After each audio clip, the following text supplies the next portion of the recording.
That night, when my husband stood up in the middle of our daughter's graduation dinner and announced he wanted a divorce, everyone gasped, but not me. I smiled, slipped an envelope into his hand, and turned back to toast our daughter.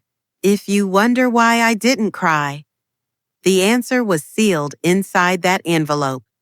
The restaurant looked like something out of a dream. Chandeliers dripping with light, white tablecloths crisp as snow, and the soft notes of a jazz trio weaving through the air. We had rented the private hall to celebrate my daughter, Olivia, valedictorian, scholarship winner, the pride of my life. I stood up to tell a story. My voice trembled, not from fear, but from holding back tears of pride. When she was 4, I said, smiling at Olivia across the table. She tried on my old college cap and said she wanted one of her own one day. Tonight, she finally has it. The table erupted in applause. Olivia blushed, biting her lip the way she always did when she felt shy. She was radiant, her eyes shining, cheeks pink, a young woman at the edge of her future. Then came the sound that cut everything in half. Clink, clink, clink. My husband, Richard, tapped his glass. He stood tall, his designer suit perfectly pressed, his smile broad and rehearsed. Family, friends, he began, his voice carrying like a politician's. First, congratulations to Olivia. She's worked harder than anyone I know. But I also have an announcement. After 27 years of marriage, Emily and I are getting a divorce. Gasps. Forks clattering. The jazz trio stumbled to a stop mid-song. Olivia froze, her face going pale. Dad? What? She whispered, her voice breaking like glass. All eyes turned to me, waiting for my meltdown, for tears, for a scene. But I had already done my crying months ago, alone, when no one saw. Tonight wasn't about him. Tonight was about her. I stood calm and deliberate. My heels clicked against the floor like a gavel striking wood. I pulled a cream-colored envelope from my purse and placed it in Richard's hand. For later, I said softly, tonight belongs to our daughter. Don't ruin it more than you already have. He frowned, confusion flashing across his face, but I didn't give him the chance to respond. I raised my glass toward Olivia. For every late night you studied until dawn, for every setback you turned into strength, for every dream you chased even when it scared you, this moment is yours. Applause filled the room again, hesitant at first, then stronger. My sister-in-law, Diane, caught my eye from across the table and gave me a small nod, as if to say, I know, I've got you. Richard sat down, the envelope tucked tightly in his fist, knuckles white. He didn't open it. Of course he didn't. He never faced anything head-on. Not problems, not responsibilities, not even the truth. When dessert came, Olivia leaned into me, whispering, Mom, what should I do? I feel like I can't even breathe. I smoothed her hair, swallowing the ache in my throat. Make your wish, sweetheart. Blow out those candles. Tonight you don't have to carry anyone else's pain. She closed her eyes, exhaled, and the candles went dark. The room cheered, though the laughter was shaky, fragile. I clapped the loudest, holding on to the sound like a life raft. Later, as we left the restaurant, Richard pulled me aside, his voice low and sharp. What the hell was that? Are you trying to control this divorce too? I looked at him, at the man who once swore he'd love me through anything, now standing there with lipstick on his collar that wasn't mine. No, Richard. I'm not controlling it. I'm just on time. With the truth. His eyes flicked to the envelope, suspicion and fear battling across his face. I almost felt sorry for him. Almost.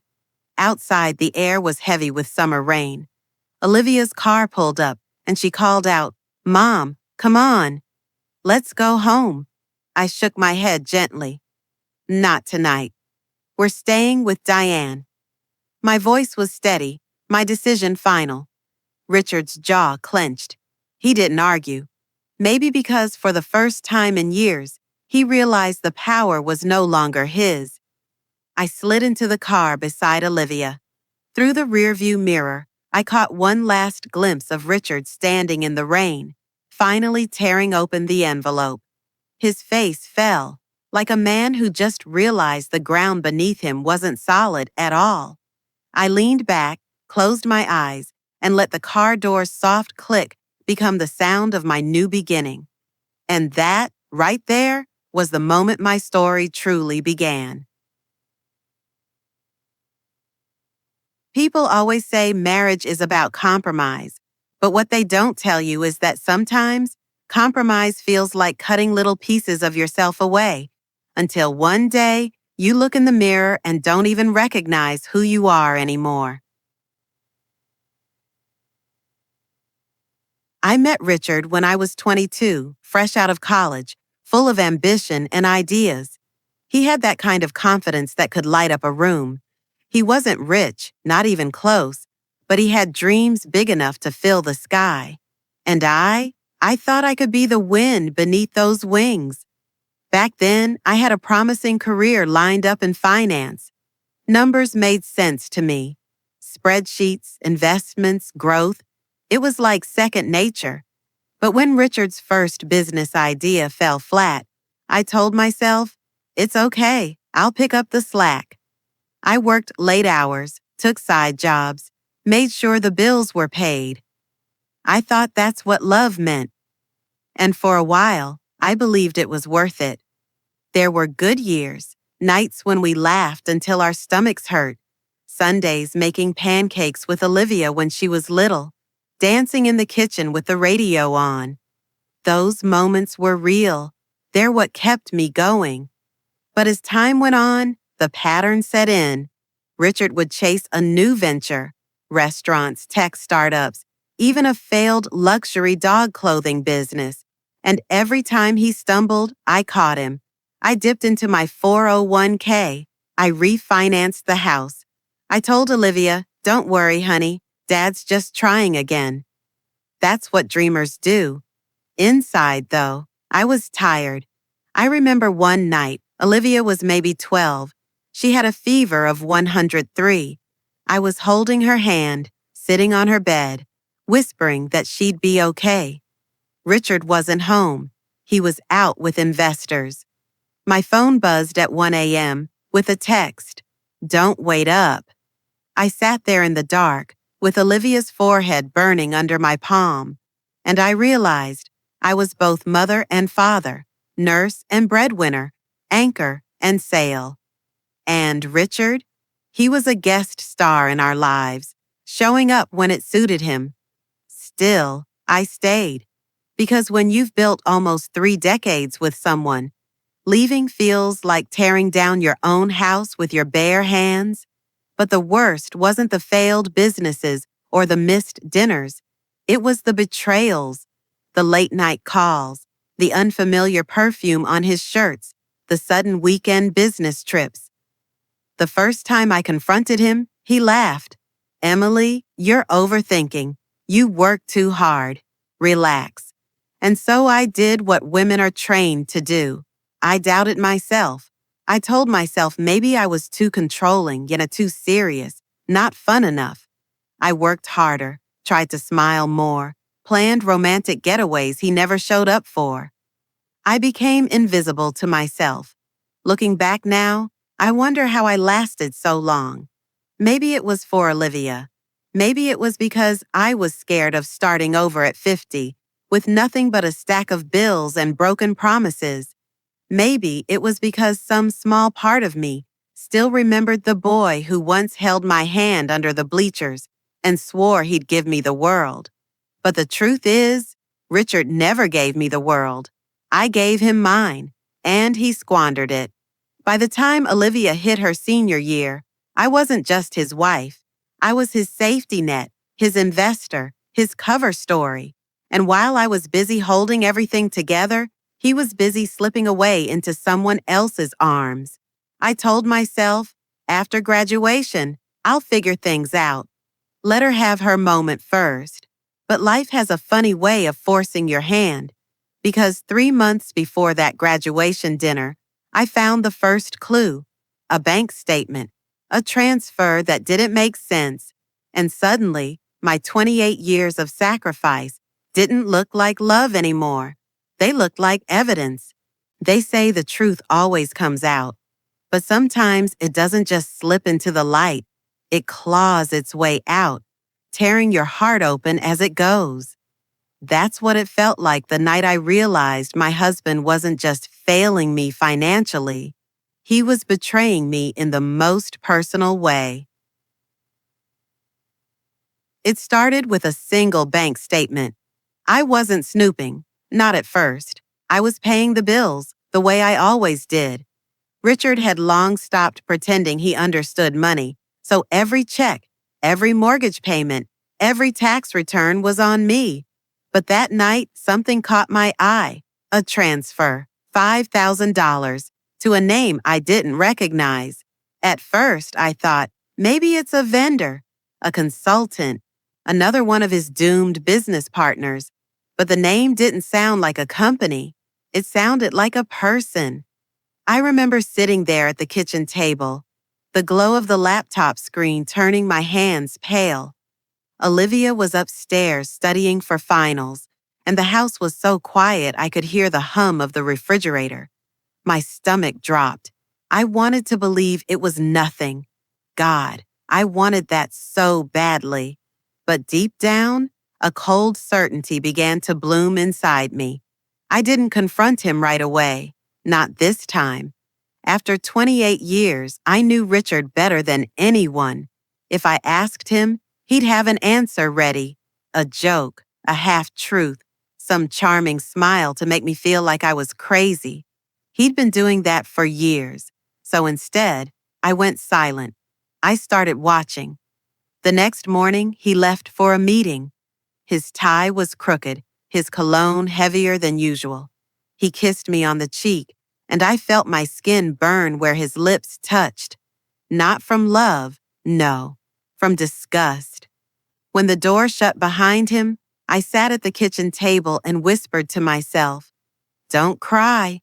Not yet. I opened his emails, the ones linked to our shared account. I knew his passwords. He wasn't careful, never thought I'd look. And there it was, a reservation, a fancy steakhouse downtown, 2 guests, dinner for 2, charged to our joint card. My breath caught in my throat. I scrolled further, hands shaking so badly I had to grip the edge of the table. There were messages, short but unmistakable. "Can't wait to see you tonight. Don't worry, she won't find out." Her name was Cassandra. I slammed the laptop shut, the sound echoing through the kitchen. I thought Olivia might come running downstairs, but she didn't. She was too buried in her textbooks to hear her mother's heart shattering into pieces. That night, I lay awake in bed, staring at the ceiling fan spinning slow circles. Richard came home late, the smell of wine and perfume clinging to him like a shadow. He slid into bed beside me, his breathing steady within minutes, and I lay there, eyes open, every nerve in my body screaming.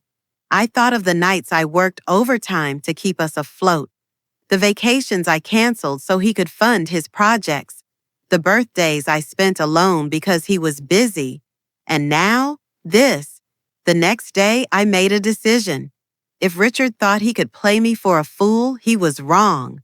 I wasn't going to scream. I wasn't going to beg. I wasn't even going to warn him. I was going to watch, document, prepare. Because love makes you blind. But betrayal? Betrayal sharpens your vision like nothing else. I started small, printing statements, copying receipts, saving emails to a hidden folder. I even recorded a phone call one night when he stepped outside, his voice low and tender in a way he hadn't spoken to me in years.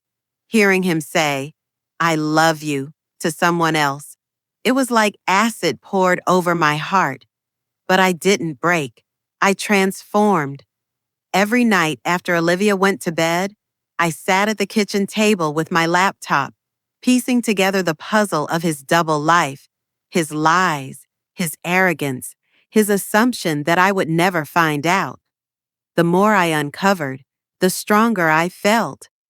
Yes, there were tears. Sometimes I had to cover my mouth to keep from sobbing so hard the neighbors would hear. But underneath the grief was something else, something hotter. Anger, not the wild kind that makes you throw things. Number. This was cold, calculated, the kind of anger that waits, the kind that plans. By the end of that week, I had everything I needed: bank records, hotel receipts, emails, and proof of transfers that tied him directly to Cassandra. I remember standing in front of the bathroom mirror one morning, looking at my own reflection. My eyes were bloodshot, my face pale, but there was something new there too: a fire. For 28 years, I had been Richard's safety net, his rescuer, his excuse. But now I was going to be his reckoning. And it all started with one envelope. They say revenge is best served cold. But in my case, it wasn't cold. It was calculated, precise, and timed to perfection. Because when a man betrays you after 28 years of marriage, you don't just walk away. You make sure he knows exactly what he lost. After I gathered the evidence, the next step wasn't rage. It was silence. I didn't throw him out, didn't scream in his face, didn't pack my bags. Number. That's what he expected. Richard always thought I was predictable, soft, easy to manipulate. And that's where he underestimated me. One afternoon, while he was at a business meeting, I sat in my car in front of a downtown law office. My palms were sweaty on the steering wheel. For years, I had been the wife who smiled politely, who smoothed over his mistakes, who kept the family's reputation intact. Walking into a divorce attorney's office felt like stepping into a different universe. But the moment I shook her hand, Linda Grant, sharp suit, sharper eyes, I felt something I hadn't felt in years. Power. I laid out everything: the financial transfers, the hotel bills, the emails. Linda listened quietly, flipping through the pages. Finally, she looked up and said, "Emily, you've done half my job for me." I almost laughed. Half her job? For nearly 3 decades, I'd done everyone's job: mother, father, banker, therapist, breadwinner. Now, finally, I was doing my own. "What happens if I file?" I asked, my voice steadier than I expected.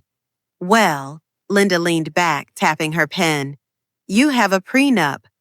That's unusual in long marriages, but it works in your favor, especially the fidelity clause." My heart skipped. The fidelity clause.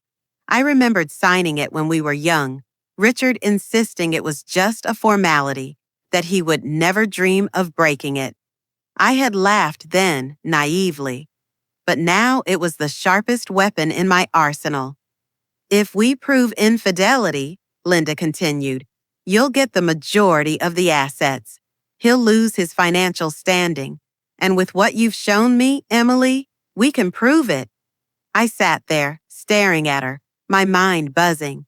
For so long, I had been surviving, just getting through each day. And now, I could actually win. That night, Richard came home late again, humming as he loosened his tie. He poured himself a drink, oblivious to the fact that the ground beneath him was crumbling. I watched him from across the kitchen, forcing myself to smile, forcing myself to play the role of the faithful wife one last time. Inside, though, my heart was pounding. I had already filed.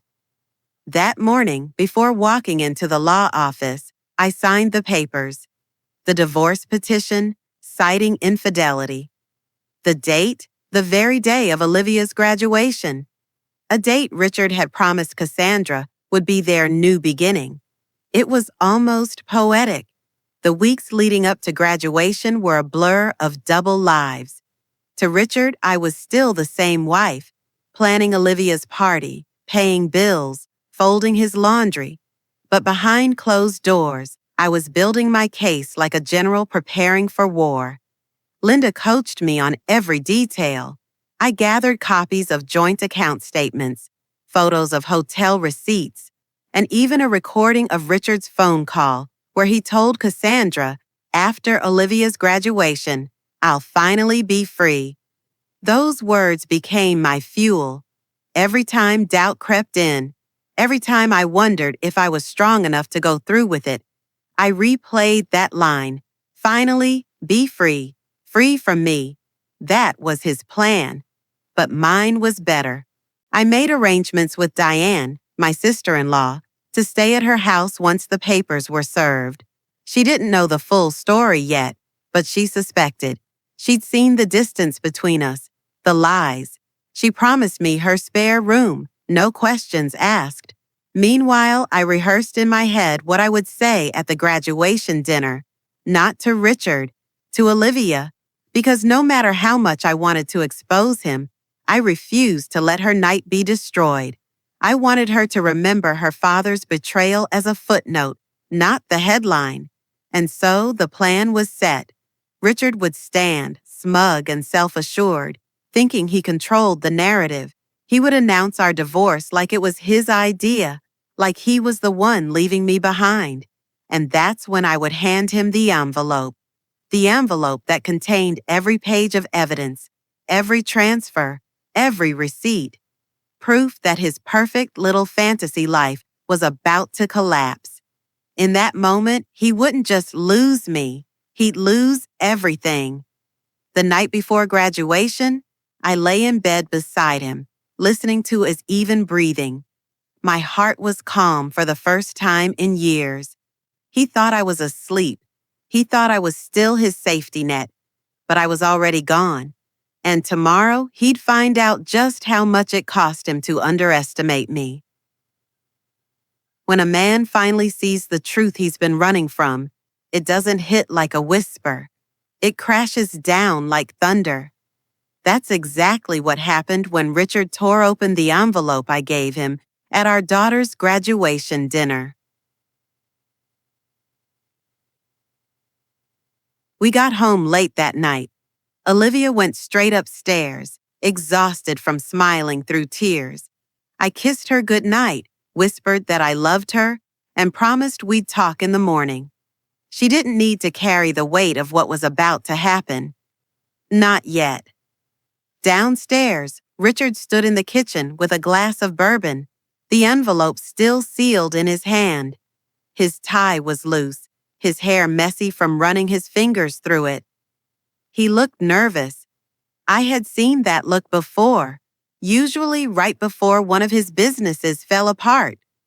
Finally, he ripped it open, papers spilled onto the counter. Bank statements, hotel receipts, screenshots of emails, and at the very bottom, the divorce petition signed with my name in bold ink. His face drained of color. "What the hell is this?" His voice cracked, the bravado gone. I stepped into the kitchen, arms crossed. My heart pounded in my chest, but my voice was steady. "It's the truth, Richard. The truth you thought I'd never find." He flipped through the papers, eyes wide, hands trembling. You've been spying on me?" I laughed bitterly. Spying? Number, protecting myself. Something I should have done years ago. He slammed his glass down, amber liquid splashing across the counter. "This is insane. You're blowing up our marriage over what?" I cut him off, my voice sharp. "Over the lies? Over the money you funneled to Cassandra? Over the nights you said you were with investors, but were in her bed instead? Which part do you think I'm blowing up, Richard?" For once, he didn't have a quick answer. His mouth opened, closed. He looked smaller than I'd ever seen him, a man caught in his own trap. "You blindsided me tonight," he muttered, shaking his head. "At Olivia's dinner? In front of everyone? I stepped closer, the heat rising in my chest. No, Richard, you blindsided me. For years, every lie, every late night, every dollar stolen from our future, you blindsided me. Tonight, I just took the blindfold off. His shoulders slumped. He picked up the prenup, flipping through it like a lifeline. When he reached the fidelity clause, his hands froze. You, you wouldn't. His voice was a whisper. I already did. I held his gaze, unflinching. The papers are filed. The judge will see everything. The prenup makes it clear. You broke your vow. You don't just lose me, Richard. You lose everything. The silence that followed was thick, almost suffocating.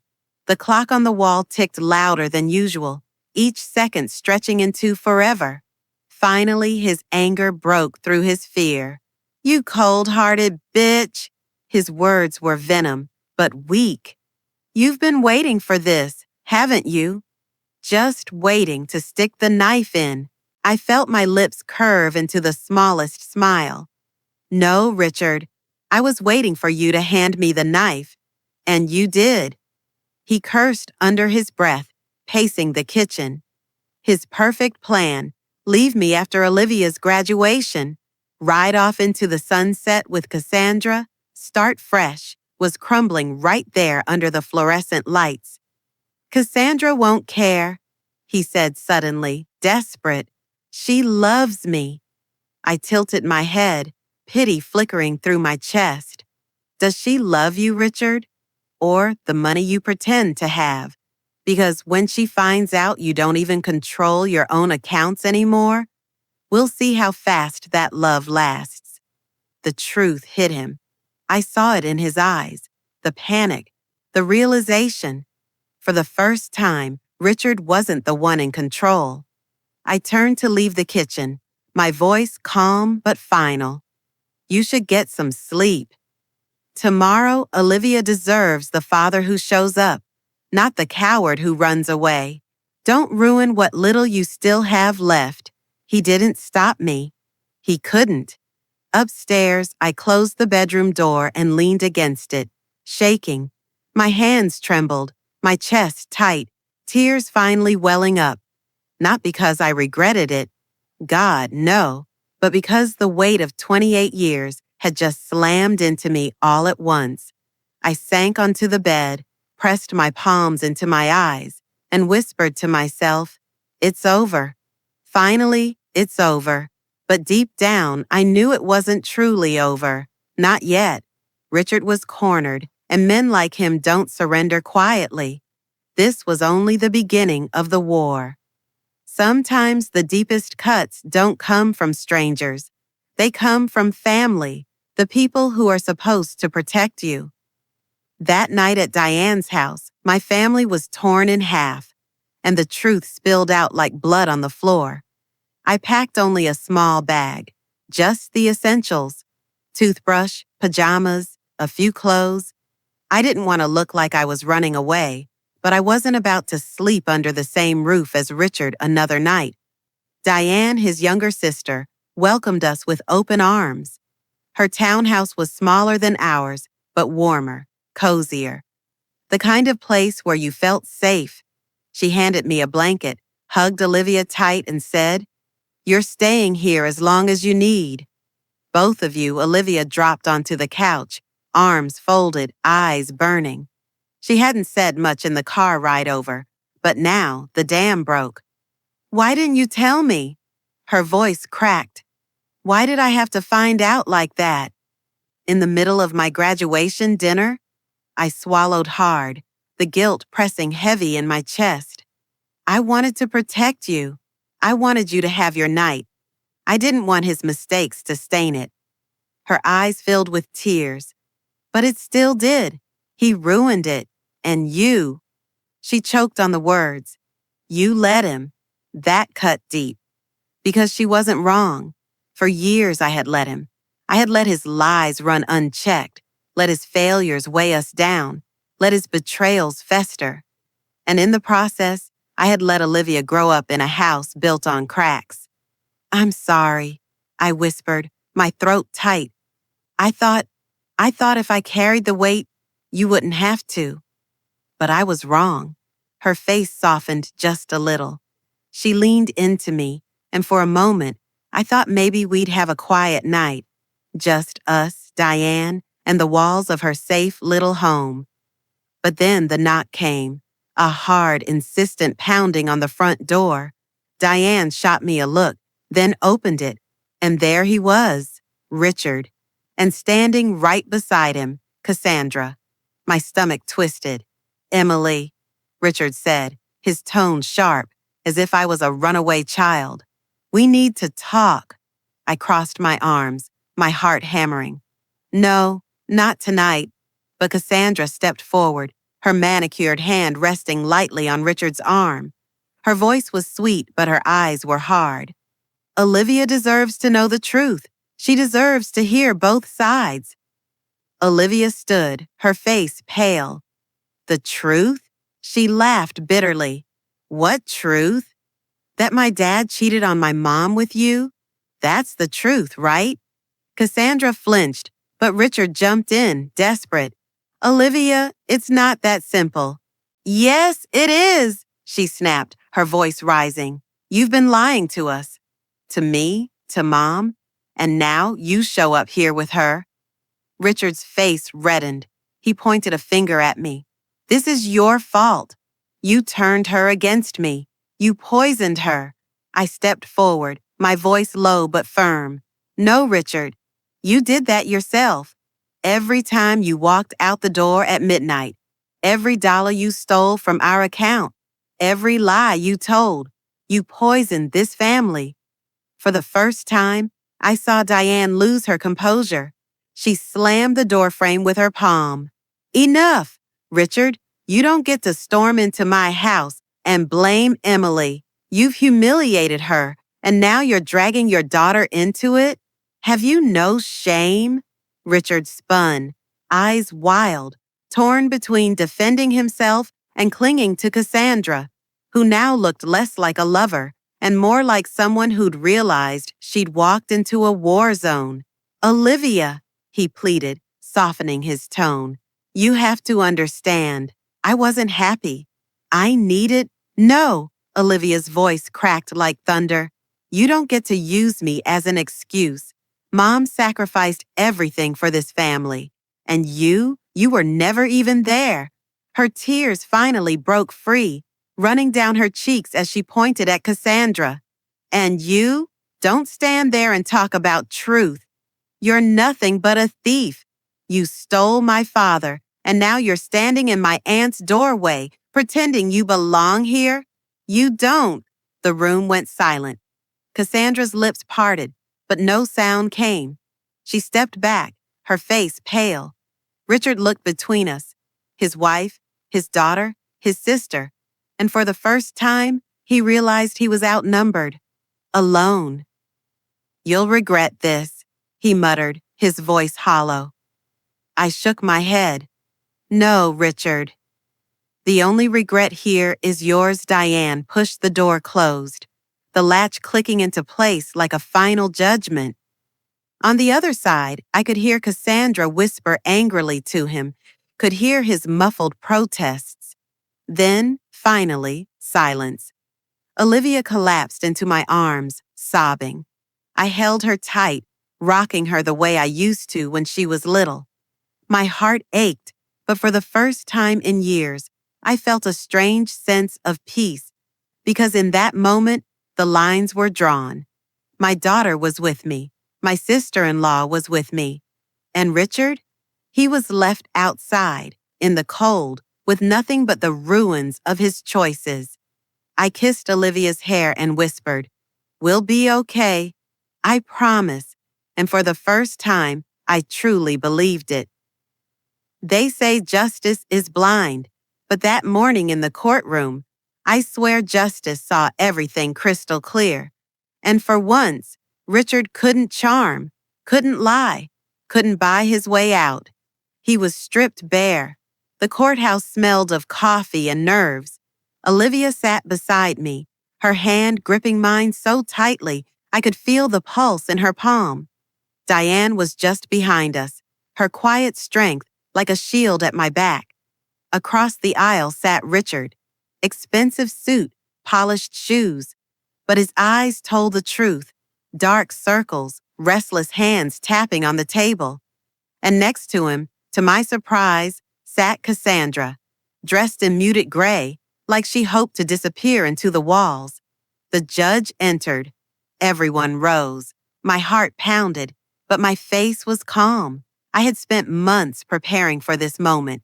My attorney, Linda, was sharp and unshakable. She laid out the evidence piece by piece, the transfers, the hotel receipts, the emails.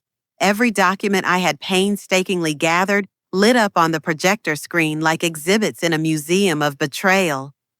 Richard shifted in his chair, his jaw tight.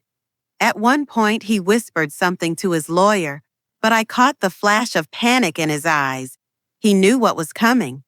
Then came the recording, his voice, soft and low, saying to Cassandra, "After Olivia's graduation, I'll finally be free." The courtroom went still. Cassandra's face drained of color. Olivia's nails dug into my hand.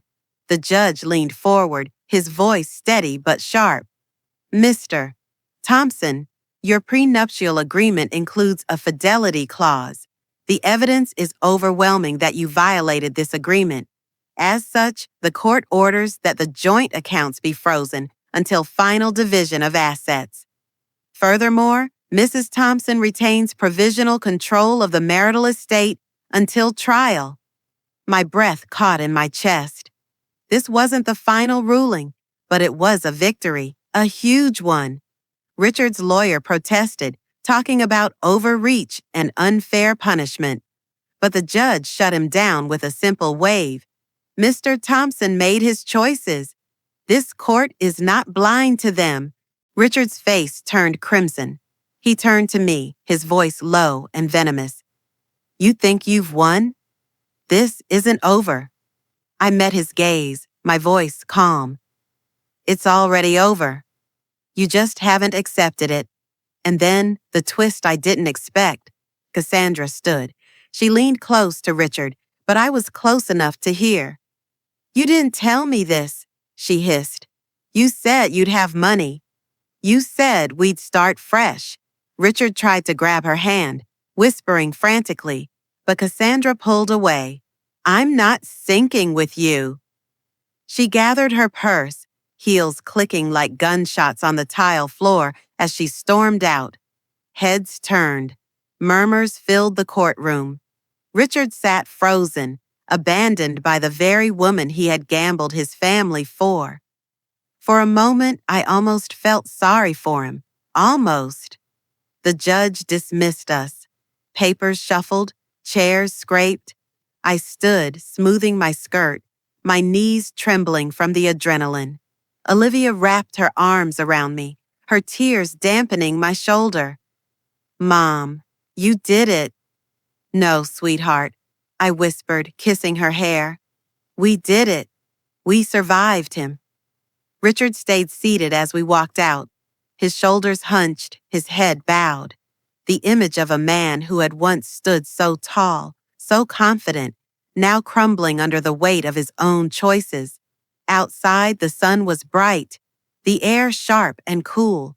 Reporters lingered, snapping photos, but I ignored them. All I could feel was Olivia's hand in mine, Diane's arm around my shoulder, and the steady beat of freedom in my chest. Later that night, I sat alone in Diane's kitchen, staring at the legal papers spread across the table. For years, I had signed documents out of fear, mortgages, loans, bailouts for Richard's disasters. But these were different. These were mine. I wasn't just surviving anymore. I was reclaiming. And Richard? He was alone, broke, abandoned. The empire he thought he had built was nothing but ashes. As I sipped my coffee, I thought of Cassandra walking away in those high heels. I wondered how long it would take Richard to realize that betrayal doesn't build new beginnings. It only burns everything down. For the first time in 28 years, I felt light because the fall wasn't mine. It was his. The day the judge read the final ruling, I realized something. Endings aren't always tragedies. Sometimes they're the first step to finally living. The courtroom felt different this time. Lighter almost. I wasn't trembling. I wasn't holding my breath. I walked in with my head high, Olivia beside me, Diane smiling proudly from the second row. Richard sat across the aisle, slumped in his chair. His suit hung loose, his tie uneven. He looked smaller, weaker, like the weight of his own mistakes had hollowed him out. The judge shuffled the papers, then spoke. After review of the evidence and testimony, the court rules in favor of the petitioner, Emily Thompson. Per the terms of the prenuptial agreement, Mrs. Thompson retains majority control of the marital estate. Assets, including the family home, retirement accounts, and business investments, will be awarded to her. Mr. Thompson's request for joint financial control is denied. My heart pounded, but I didn't let my expression crack. I just squeezed Olivia's hand under the table. The judge continued, "This ruling is final." The gavel struck. Bang. It was over. I turned my head just enough to see Richard's face. His eyes glistened, not with rage this time, but with something sadder. Regret. He leaned forward, his voice low, meant only for me. "I made a mistake. A terrible mistake. I should have chosen you. I should have seen what I had." For a moment, I saw the young man I'd once loved, the dreamer with the crooked smile. But that man was gone, buried under years of lies. I whispered back, steady and clear, "It's too late, Richard." He closed his eyes. His shoulders shook, but there was no comfort left for me to give him. Outside, the world seemed brighter, as if even the sky knew I was free. Olivia threw her arms around me, laughing through tears. "Mom, you did it. You really did it." "No," I said, smiling for the first time in a long time. "We did it." Diane joined us, her voice playful but warm. "Now, Emily, how does it feel to be the most eligible bachelorette in town?" We all laughed, the sound echoing down the courthouse steps. For once, the laughter wasn't a mask. It was real. Months later, my life looked nothing like the wreckage Richard had left behind.